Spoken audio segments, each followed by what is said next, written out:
بسم اللہ الرحمن الرحیم۔ السلام علیکم، میں ہوں محمد یامین اور آپ دیکھ رہے ہیں آخر کب تک۔ ناظرین، جیسا کہ ہم نے آخر کب تک کے پہلے شو میں یہ کہا تھا کہ یہ ایک ایسا منفرد شو ہے جو کہ تعلیمی، سیاسی، معاشی اور ملکی اقتصادی معاملات پر وقتاً فوقتاً بات کرے گا۔ ناظرین، اگست کا مہینہ چل رہا ہے اور 14 اگست کی تیاریاں زور و شور پر ہیں، اور اسی کے ساتھ ہم نے اس اپنے پروگرام کو تھوڑا سا عام پروگراموں سے منفرد رکھا ہے، جس میں ہمارے پاس ہم کچھ ایسی شخصیت سے آپ کو ملوانے جا رہے ہیں جنہوں نے ملک کی تعلیمی نظام میں اپنا بہت بڑا کردار ادا کیا۔ وہ اپنے آپ میں ایڈیٹر بھی ہیں، استاد بھی ہیں، ایگزامینیشن کنٹرولر بھی رہے۔ ان کا تعارف میں اگر کراتا چلوں تو وہ اس وقت Punjab group of college Hyderabad کے پرنسپل ہیں، former subject specialist Sindh textbook board Jamshoro رہے، deputy controller examination Aga Khan board رہے۔ اس کے ساتھ ساتھ وہ وزٹنگ لیکچرر علامہ اقبال اوپن یونیورسٹی اور سندھ یونیورسٹی بھی ہیں۔ اس کے ساتھ ساتھ انہوں نے نیشنل اور پروونشنل کریکولم کمیٹی کے اندر اپنا بہت بڑا کردار ادا کیا۔ سب سے بڑی بات یہ کہ اس وقت بھی وہ بچے جو کہ 9th matric, first year, inter کی اسلامیات، اردو اور خاص کر کے کچھ سندھی کی کتابیں بھی جو پڑھ رہے ہیں، ان کے یا تو یہ ایڈیٹرز میں شامل ہیں یا پھر ان کا نام ان کتابوں کے آتھرز میں آتا ہے۔ جی ہاں جناب، میں آج آپ کو تعارف کرانے والا ہوں اور آج آپ کو جس مہمان سے ملوانے والا ہوں وہ ایک حیدرآباد کا فخر اور حیدرآباد کے ایک عظیم شخص پروفیسر ناظم علی خان مطالوی صاحب ہیں۔ السلام علیکم سر، کیسے ہیں آپ؟ امید ہے خیریت سے ہوں گے۔ وعلیکم السلام جناب، الحمدللہ آپ کی دعا سے میں خیریت سے ہوں۔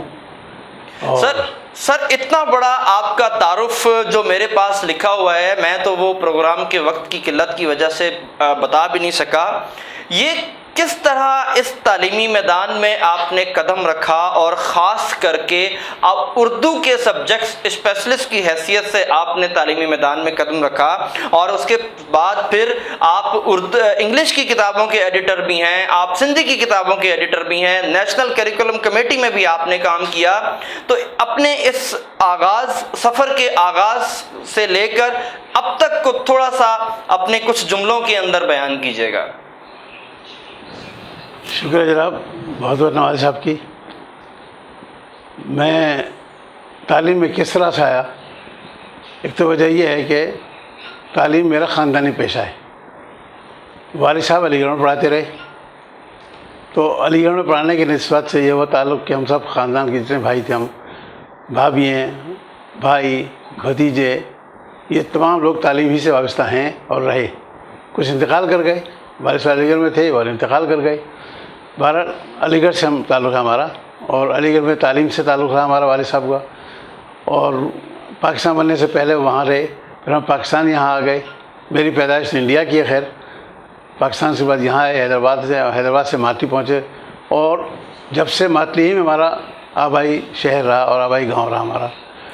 تعلیم سے اس لیے کہ گھر میں جو ماحول ملا وہ تعلیمی ماحول ملا، یعنی یوں کہیے کہ تجارتی ماحول گھر میں نہیں ملا اور کہ کاروباری ماحول گھر میں نہیں ملا، صرف تعلیمی ماحول گھر میں ملا۔ جب تعلیمی ماحول گھر میں ملا تو ظاہر ہے تعلیم ہی کی طرف رغبت رہی میری، اور یہ ہوا کہ میں نے تعلیم اپنے اکیڈمک امتحانات پاس کرنے کے بعد پروفیشنل امتحان بھی میں نے ظاہر ہے کہ تعلیمی کے دیے میں نے اس کے بعد، اور تعلیم میں نے JV کا کیا، BEd کیا، MBEd کیا، اور یونیورسٹی گرانٹس کمیشن سے میں نے ٹیچنگ ہائر کلاسز کے کورسز کیے۔ تو یہ تو ہم تعلیمی اعتبار سے ہمارے پروفیشنل امتحان رہے، یہ تعلیمی سلسلہ رہا۔ اس کے بعد میرا اپائنٹمنٹ بھی ایز اے ٹیچر ہو گیا۔ 12 جون سن 64 کو میں ٹیچر ہوا، پرائمری اسکول ٹیچر ہوا، پھر اس کے بعد میری اسکول میں رہا، پھر اس کے بعد میں کمپرہنسو میں رہا، پھر اس کے بعد میرا سلیکشن ہو گیا ایز اے لیکچرر کمیشن پاس کرنے کے بعد۔ سن 76 میں کالج میں سجاول سائنس کالج میں رہا، وہاں بھی پڑھاتا رہا۔ اور کبھی کبھی وہ ٹھٹے بھی جاتا تھا کلاس پڑھانے کے، جب ٹھٹے کے اردو کے نہیں تھے ٹیچر تو وہاں ہی پڑھاتا رہا میں۔ پھر اس کے بعد سندھ ٹیکسٹ بورڈ میں جگہ خالی ہوئی اردو کی سبجیکٹ اسپیشلسٹ کی جگہ، اسسٹنٹ سبجیکٹ اسپیشلسٹ، وہاں اپلائی کیا، وہاں بھی بورڈ میں سلیکشن ہو گیا ٹیکسٹ بورڈ میں، اور ٹیکسٹ بورڈ میں بھی کام کرتا رہا۔ اور وہاں سے جب ریٹائر ہوا، ٹیکسٹ بورڈ سے ریٹائر ہوا، اس کے بعد مجھے آغا خان میں بلا لیا گیا، اور آغا خان یونیورسٹی ایگزامینیشن بورڈ میں جو آغاز ہوا اس کا بانیوں میں سے ہوں میں، آغا خان یونیورسٹی ایگزامینیشن بورڈ کے۔ تو وہاں بھی میں ڈپٹی کنٹرول ایگزامینیشن رہا پورے پاکستان کا۔ پھر وہاں سے 1910 میں 2010 میں چھوڑ دی وہاں سروس۔ پھر میں حیدرآباد کی وجہ سے ڈیلی آؤٹ بیک کرتا تھا، تکلیف ہوتی تھی۔ جی پھر سر، میں اس میں معذرت آپ کی بات کاٹ رہا ہوں، لیکن اس کے اندر جو آپ کے انٹروڈکشن میں لکھا ہوا ہے کہ آپ نے بھی بتایا کہ آپ سندھ ٹیکسٹ بک بورڈ میں بھی رہے، اور اس کے بعد اس میں آپ نیشنل کریکولم کمیٹی کا بھی آپ حصہ ہیں، اور اس کے ساتھ ساتھ آپ صوبائی کریکولم کمیٹی کا بھی آپ حصہ ہیں، پھر بہت ساری کتابوں کے آپ ایڈیٹر بھی رہ چکے ہیں۔ تو تھوڑا سا بتائیے گا کہ اس وقت جو ہمارے سندھ بورڈ میں جو بکس چل رہی ہیں، کون کون سی بکس ہیں اور کون کون سی وہ کتابیں ہیں جن کو آپ نے ایڈٹ کیا ہے، اور آج ہم یعنی اساتذہ اور اس کے ساتھ ساتھ ہمارے بچے جو ہیں نونہال وہ پڑھ رہے ہیں اپنی کتابوں میں؟ تھوڑا سا اس کا بھی بتائیے گا کہ کون سی وہ کتابیں ہیں جو اس وقت آپ کے ہاتھوں سے ایڈٹ ہو چکی ہیں۔ جی، اب جو کتابیں میرے ملازمت کے دوران ریٹائرمنٹ تک اور ریٹائرمنٹ کے بعد بھی میں کام کرتا رہا ہوں، اور بھی کر رہا ہوں کام، ان کا ٹیکسٹ بورڈ کا ہی کام کر رہا ہوں ابھی میں۔ بعض کتابیں تو جو کتابیں اردو قاعدے سے لے کر 12ویں تک کی لازمی اردو جو ہے، ان تمام کو میں رائٹر رہا ہوں ٹیم کے ساتھ، اردو قاعدے سے 12ویں تک لازمی اردو۔ پھر آسان اردو جو ہمارے سندھی بچے سندھ میں پڑھتے ہیں، آسان اردو، ان کا میں رہا ہوں 4تھی کلاس سے 11ویں تک۔ اس کے بعد ایڈوانس اردو ہوتی ہے، یہ اس میں ہماری 9ویں 10ویں 11ویں 12ویں کی اردو ہوتی ہیں، جو بچہ اختیاری مضمون کے طور پہ لیتا ہے ایڈوانس اردو، ان کتابوں کی میں نے حصہ لیا، شامل رہا، ایز اے رائٹر بھی رہا، ایز اے مؤلف بھی رہا، مصنف بھی رہا۔ یہ تو میرے اس طرف رہا۔ پھر جب ہماری کتابیں بنتی ہیں، طریقہ یہ ہے کہ جو کتابیں بنتی ہیں اب تک 18ویں ترمیم سے پہلے تک، وہ یہ رہا کہ جو کریکولم اسلام آباد سے آتا تھا اس کے تحت جو نصاب کے تحت جو کتاب تیار کی جاتی تھی، وہ کتاب واپس اسلام آباد جاتی تھی، اور کتاب کا مسودہ وہاں پر نیشنل ریویو کمیٹی چیک کرتی تھی۔ تو نیشنل ریویو کمیٹی میں ممبر رہا میں۔ تو اردو قاعدے سے لے کر 12ویں تک سندھ کی کتابیں، پنجاب کی کتابیں، سرحد کی کتابیں، بلوچستان کی کتابیں، آزاد کشمیر کی کتابیں، یہ تمام کتابوں کی ایک کمیٹی تھی، نیشنل قومی جائزہ کمیٹی کا ممبر رہا میں وہاں پہ۔ تو اس طرح سے میں نیشنل لیول پہ کام کیا۔ اب جب کہ 18ویں ترمیم آ گئی تو اب سندھ گورنمنٹ اپنے نصاب تیار کر رہی ہے، تو اب حکومت سندھ کو اختیار ہے، اب اپنے نصاب تیار کر رہی ہے۔ تو اردو کا آپ سے ایک میں سوال پوچھوں گا جو کہ بڑا ایک جو ہے نا گرما گرم سوال رہتا ہے، اسمبلیوں میں بھی یہ اٹھایا جاتا ہے، وزرائے اعلیٰ اور وزیر اعظم کی طرف سے بھی کچھ بیانات ان پر آتے ہیں کہ پورے ملک کا کریکولم ایک کر دیا جائے۔ آپ نے اپنا ایک بہت بڑا وقت دیا ہے نیشنل کریکولم اور صوبائی کریکولم کے اندر، تو کیا آپ اس پر اپنی کیا رائے دیں گے؟ کیا واقعی اگلے چند سالوں میں یا کچھ اور زیادہ سالوں میں ایسا ممکن ہے، یا پھر یہ صرف ایک بیان بازی کی حد تک ہے کہ یہ کریکولم ڈیوائیڈ ہوتا رہے گا اور چاروں صوبوں کا کریکولم الگ الگ رہے گا، یہ ایک کریکولم نیشنل کریکولم نہیں بن پائے گا؟ تو کیا آپ اس کے بارے میں کیا کہتے ہیں؟ دیکھیے، آپ کو یاد ہوگا 2006 تک جو نصابات بنے وہ نیشنل کریکولم ہی تھے، یعنی وہ واحد نصاب ہوتا تھا جو تمام صوبوں پہ نافذ ہوتا تھا، اور ہر صوبہ اس نصاب کے تحت، قومی نصاب کے تحت، اس کا نام قومی نصاب تھا ظاہر ہے، اور وہ ایک ہی نصاب کے تحت چاروں صوبے کتابیں تیار کرتے تھے۔ تو وہ نصاب تو جب بھی ایک ہی تھا۔ آج اگر آواز آ رہی ہے کہ نئی آواز نہیں آ رہی، قومی نصاب جس کو آپ یکساں نصاب کہتے ہیں، آپ ہے تو وہ قومی نصاب، اور 2006 تک نافذ وہ تھا، اور 2006 کے بعد اب تک سندھ ٹیکسٹ بورڈ جو ہے وہ ابھی تک سارے نصابات، سارے کلاسوں کے نصابات اور سارے مضامین کے نصابات تیار نہیں کر سکا ہے۔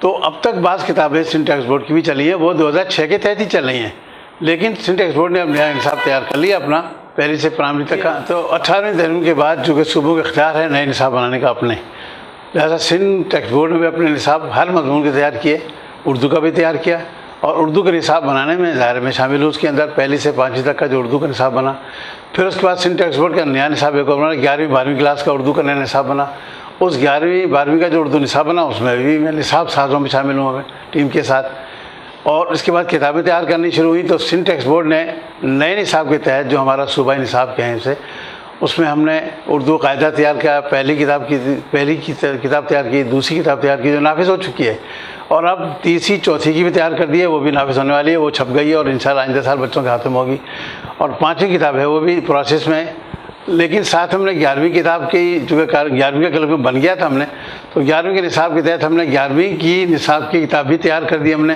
جو الحمدللہ منظور کہ مختلف مراحل سے منظور ہوتی ہے، تمام مراحل سے منظور ہونے کے بعد وہ گورنمنٹ نے اجازت دے دی اور سندھ ٹیکسٹ بورڈ نے چھاپ دی ہے، اور وہ چھپنے کے مراحل میں ہے 11ویں کی اردو بھی، تو کیا 12ویں کے نصاب بھی تیار ہو چکا ہے، تو 12ویں کتابیں بھی اس کا کام تقسیم ہو چکا ہے، انشاءاللہ وہ بھی آ جائے گی کتابیں، تو اس طرح سے میں یہ اردو کے کام میرے حوالے رہا اور میں ٹیم کے ساتھ کام کرتا رہا اس کے اندر۔ تو جناب جتنے بھی اردو پڑھانے والے ہمارے سندھ کے اساتذہ ہیں وہ سمجھ لیں کہ ہمارے پاس آج وہ شخصیت بیٹھی ہوئی ہیں کہ جو کتابیں آپ پڑھاتے ہیں ان کے آتھر اور ایڈیٹر میں ان کا نام ہے۔ ناظرین صاحب ہمارے ساتھ ہیں، لیکن ایک وقت ہوا ہے ابھی بریک کا، تو کہیں مت جائیے گا، دوبارہ ملتے ہیں بریک کے بعد۔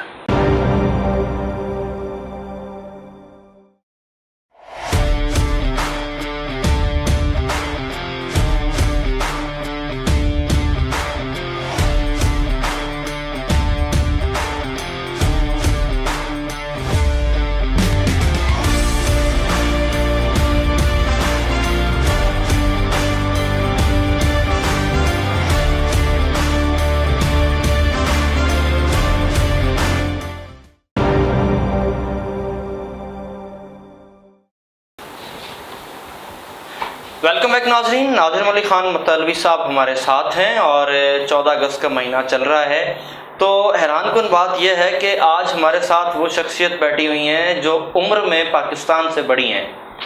ایسے لوگ بڑی مشکل سے آج کل ہمیں ملتے ہیں، کیونکہ پاکستان کی عمر بھی بڑھتی جا رہی ہے، اور ہمارے جو بزرگ ہیں وہ تاریخ ساز جملے جو کہتے ہیں وہ بہت اہم ہوتے ہیں۔ تو ناظم صاحب ہمارے ساتھ موجود ہیں۔ ناظم صاحب، آپ کی عمر پاکستان سے کچھ عرصہ بڑی ہے، پاکستان بننے سے لے کر یعنی 14 اگست 1947 اور آج اگست چل رہا ہے 2021، کیا تبدیلیاں دیکھتے ہیں ملک کے اندر اس وقت کے پاکستان کو اور اس وقت کے پاکستان کو؟ شکریہ جناب۔ میری بات یہ ہے کہ میں ابھی دو باتوں کی درستی کر لوں۔ پہلے تو آپ نے تعارف یہ کہا تھا کہ میں انگلش کا ایڈیٹر رہا ہوں، انگلش کا میں نہیں رہا ہوں، میں اردو کا ایڈیٹر رہا ہوں، اردو کتاب میں انچارج رہا ہوں، اور انگلش کا نہیں رہا۔ ہاں، اردو کی تمام کتابیں، آسان اردو کی تمام کتابیں، ایڈوانس اردو کی تمام کتابیں، عربی اسلامیات کی تمام کتابیں، نیشنل لیول اسلامیات پورے پاکستان میں چلی میری، اور 11ویں 9ویں 10ویں کلاس کی، 11ویں اور 12ویں کلاس کی اسلامیات میرے پورے پاکستان میں چلی، ان کا میں رہا ہوں۔ اس کے علاوہ سندھی کی چند کتابیں ٹیکسٹ بورڈ میں جب میں تھا تو میں ایک انٹیگریٹڈ نصاب آیا تھا، اس کی کتابوں کا میں ایڈیٹر رہا ہوں، شامل رہا ہوں، سندھی کی کتابوں کا۔ اس کے علاوہ جو اس وقت ہمارے سندھ میں پڑھائی جا رہی ہیں تعلیم بالغان کی کتابیں، ان کا میں رائٹر ہوں سندھی کتابوں کا، اور NCHD کی طرف سے، national commission for human development کی طرف سے سندھی کی جو کتابیں پڑھائی جا رہی ہیں پورے سندھ میں تعلیم بالغان کی، اس کا میں ایڈیٹر اور رائٹر رہا ہوں۔ اس کے علاوہ انیتا غلام علی صاحبہ کی جو سندھ ایجوکیشن فاؤنڈیشن نے ادارہ تھا، جنہوں نے بہت کام کیا ہے، عظیم خدمات انجام دی انہوں نے، ان کی کتاب پھر بعد کا میں رائٹر اور ایڈیٹر رہا سندھی کتابوں، جس پہ مجھے پیر مظہر صاحب نے مجھے لائف اچیومنٹ ایوارڈ بھی سندھی کتابوں کی وجہ سے مجھے لائف اچیومنٹ ایوارڈ دیا انہوں نے مجھے۔ یہ تو درستی تھی ریکارڈ سر۔ وہ اصل میں نے اس وجہ سے کہا کیونکہ آپ انگلش میں بھی غلطیاں نکال دیتے ہیں، فزکس میں بھی نکال دیتے ہیں، کیمسٹری میں بھی نکال دیتے ہیں، تو میں اس حساب سے کہا تھا کہ آپ انگلش میں بھی ایڈیٹر ہیں، تو چلیں اس چیز کی درستی کر لیتے ہیں کہ آپ اردو کے اور ہندی کے اسلامیات کے آپ ایڈیٹر رہے ہیں۔ سر میرا دوسرا سوال جو ہے وہ تھا کہ 14 اگست 1947 کا پاکستان اور آج کا پاکستان، کیا ترقی ہوئی اس میں، یا جیسا آپ کے دور میں تھا ویسا ہی آج بھی ہے؟ جیسا میں تو بہت بچہ تھا جب پاکستان بنا تھا، پیدا میں ضرور پاکستان سے پہلے ہوا ہوں، لیکن میں تو بالکل بچہ تھا جب پاکستان آیا، اور یہاں ہم آئے اس طرح سے پاکستان بننے کے بعد. اور پرائمری کلاس میں نے ماتلوی کی اپنی، جس کو آپ مطلبی غلطی سے کہہ رہے ہیں. ماتلوی ہے تعلق میرا، ماتلی سے تعلق ہے، لہذا ماتلوی ہے، تو یہ تلفظ کی اصلاح ضروری تھی.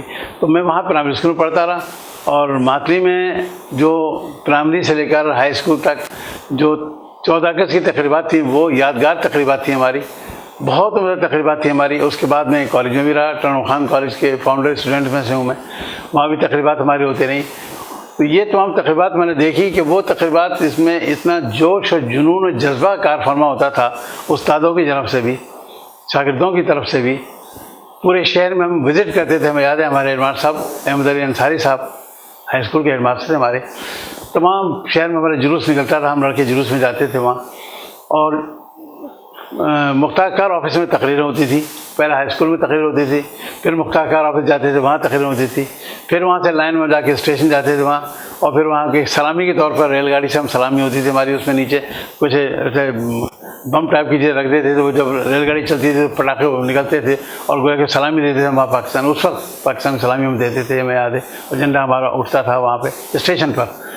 تو اس کے بعد تقریر ہوتی تھی، بچے تقریر کرتے تھے، بچیاں تقریر کرتی تھیں، استاد اور خاص طور پہ ہیڈ ماسٹر صاحب پورے اس تقریب کے سلسلے کی تمام ہندوستان پاکستان کی جو تحریک آزادی چلی اور پاکستان کس طرح قائم ہوا پوری تقریر کرتے تھے. ہیڈ ماسٹر ہمارے مختلف ہیڈ ماسٹر تھے، اور پورے شہر میں جھنڈیاں. پھر اسکول میں مٹھائیاں تقسیم ہوتی تھیں، ہمیں یاد ہے ہم جب گھر آتے تو مٹھائیاں لے کے آتے تھے، ڈبے لے کر آتے مٹھائیوں کے، وہ ہمیں یاد ہے اچھی طرح سے. اور بچے بھی تقریر کرتے تھے. اس طرح پورا جشن تھا، جوش اور ولولہ تھا. پاکستان بنا تھا، اور اس وقت تو ہمارے گھروں میں جشن منایا جاتا تھا.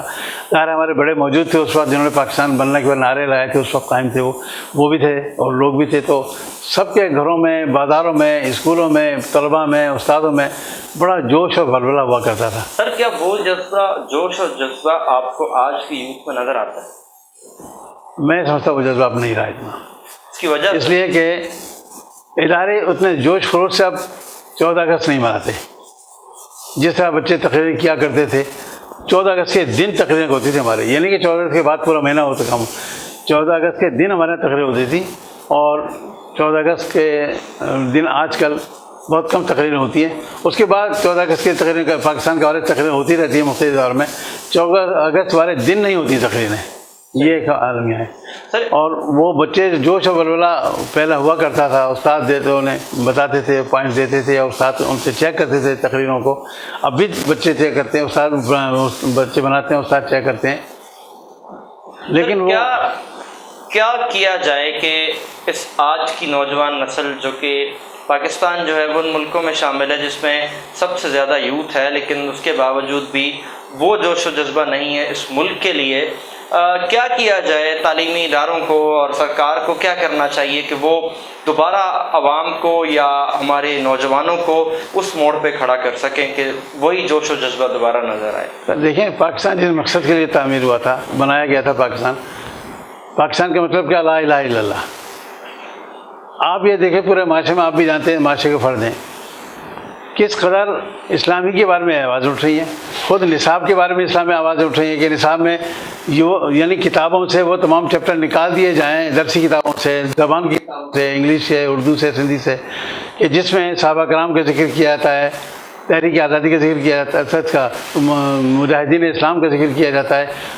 وہ غیر مسلموں کی طرف سے آواز اٹھ رہی ہے کہ ان کو ان اردو کی، سندھی کی، انگلش کی کتابوں سے نکال کے ان کو مضمون کی کتابوں میں ڈال دیں آپ چیزیں.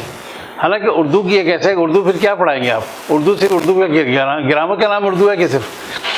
تو یہ ایک بڑا مسئلہ ہے. کوئی میٹر تو ہونا چاہیے، کوئی مواد تو ہونا چاہیے، کوئی نفس مضمون تو ہونا چاہیے. پہلی کتابیں ہماری تیار ہوتی تھی، ان مضمون پہ تیار ہوتی تھی. اب وہ تمام مضامین، وہ اسلامی تحریکیں، وہ تمام جنگ بدر کے واقعات، جنگ قادسیہ، جنگ خیبر، اور وہ شخصیات کتابوں سے نکلتی چلی آ رہی ہیں، ہماری درسی کتابیں اردو کتابوں سے نکلتی چلی آ رہی ہیں.